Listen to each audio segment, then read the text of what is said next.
we got to stop this insanity and, bring some, do some very positive things for the planet.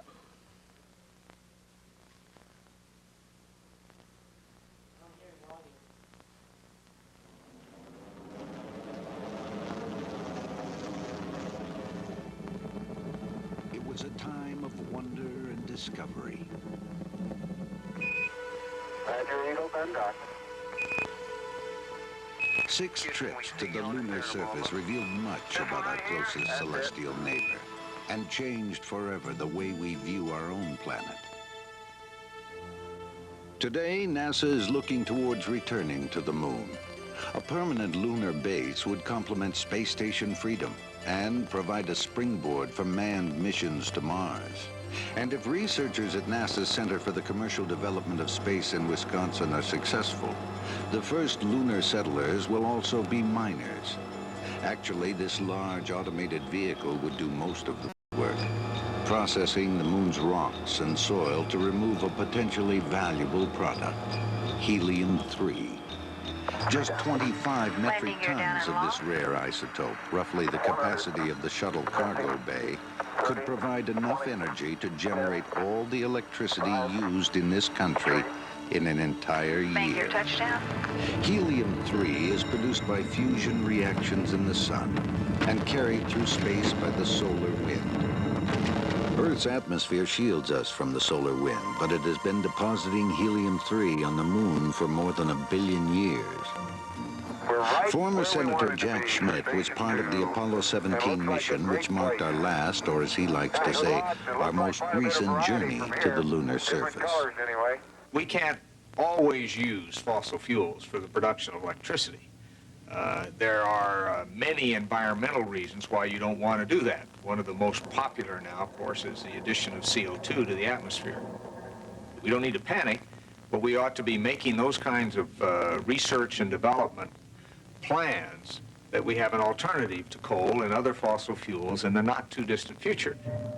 Studies indicate that the amount of radioactivity in a device like this generating energy from helium-3 will be 1/1,000,000th less than in nuclear systems used today.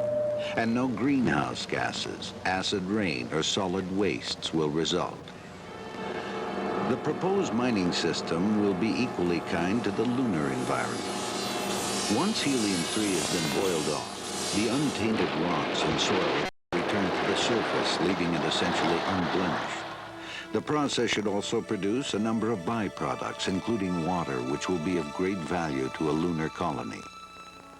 And according to Jerry Kolsinski, a professor at the University of Wisconsin and member of the NASA Commercial Development Team, current oil prices make helium-3 an even more attractive alternative.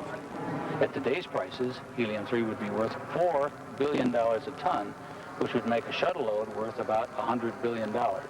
And that's enough, I think, for any businessman to figure out a way to make a profit.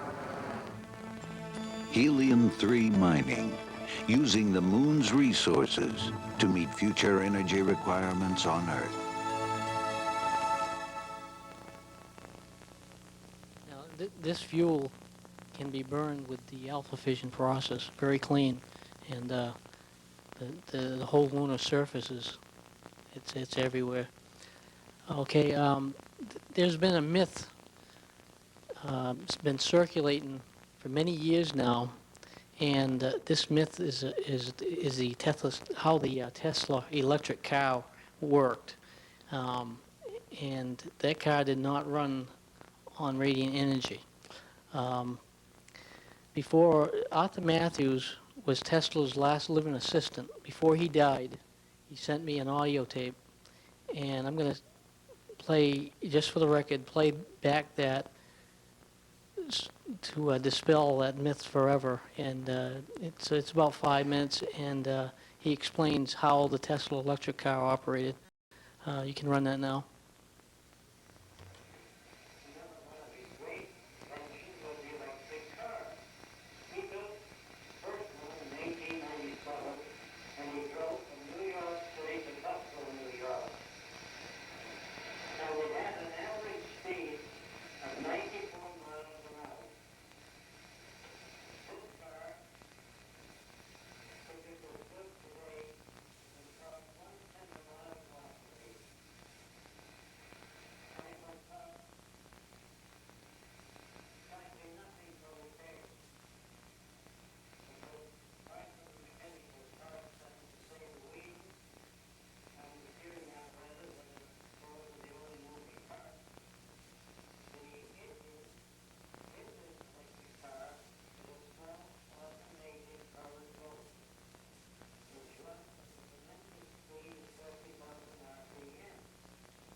simply hundreds and billions of dollars now wasted in gasoline and oil and spare parts.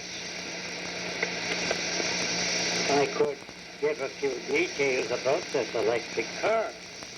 You see, it does not use a storage battery. It uses a special primary battery. And if you know anything about primary batteries, you know that the only part of a primary battery which fails is the negative plate. In these little dry cells you use for your flashlight, for instance, it's the zinc which gives way. And when that gives way, the battery goes dead.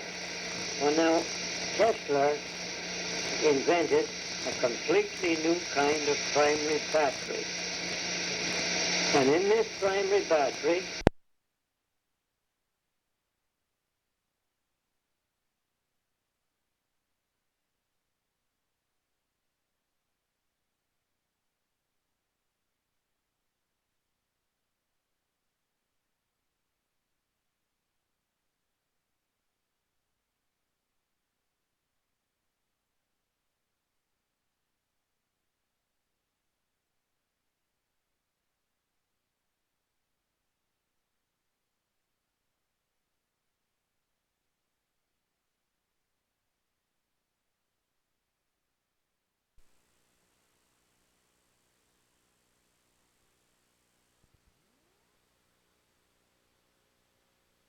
a new kind of primary battery.